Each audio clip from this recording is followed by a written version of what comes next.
Madam President, ladies and gentlemen, dear colleagues, the year 2020 was in many ways unprecedented for all of us. The COVID-19 pandemic has had and continues to have severe economic, social and political consequences. It also had and has geopolitical consequences, and they will inevitably affect key aspects of the European Union's common foreign and security policy. The last year has reminded us the European security environment is today more volatile, more unpredictable, more complex and more ambiguous than at any time since the end of the Cold War. Potential threats have become reality, and in the wake of a global pandemic, democracy, human rights and fundamental freedoms are deteriorating in many parts of the world. Disinformation campaigns and cyber attacks have increased. Isolationist trends and competition between major international actors are on the rise. Let me underline three main findings of my annual CFSP report. Firstly, the European Union should position itself as a partner of choice in a changing geopolitical order. We are living in a weakened global system where multilateralism is being heavily attacked. It is essential to quickly adopt and adjust our European response to this new geopolitical reality.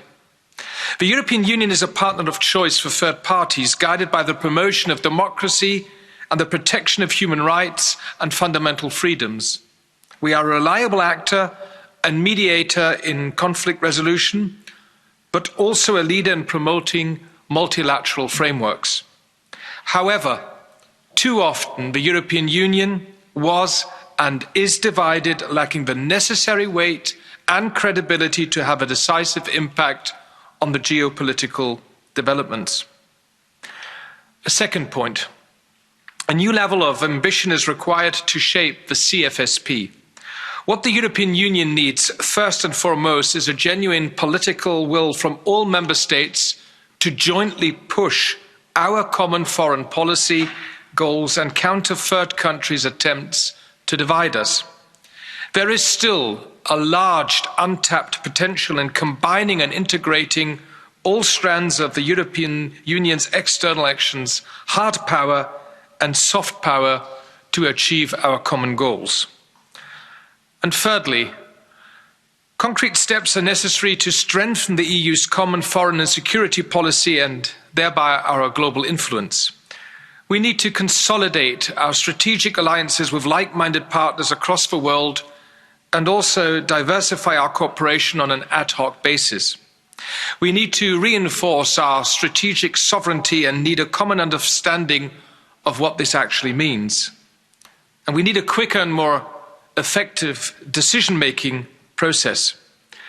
This means, for example, as often discussed in this plenary, to move from unanimity to qualified majority voting, at least in selected areas of CFSP, or to consider additional formats to improve our external actions, such as a European Security Council. On our common security and defence policy, we need to strengthen the capacity at EU and also at member state level to establish a fully fledged defence union. Finally, the common foreign security policy and our external actions as a whole require appropriate financial resources. In this regard, I welcome the breakthrough in the trilogue concerning the Neighbourhood Development and International Cooperation Instrument, to name just one. All financial instruments, including the Instrument for Pre-Accession Assistance, IPA3, and others, need to be finalised and become operative soon. Dear colleagues, to conclude, no single EU member state can respond effectively to today's global challenges on its own. We must continue to strengthen our common foreign and security policy. We must continue to reinforce our global influence, and we must continue to enhance our capacity to act.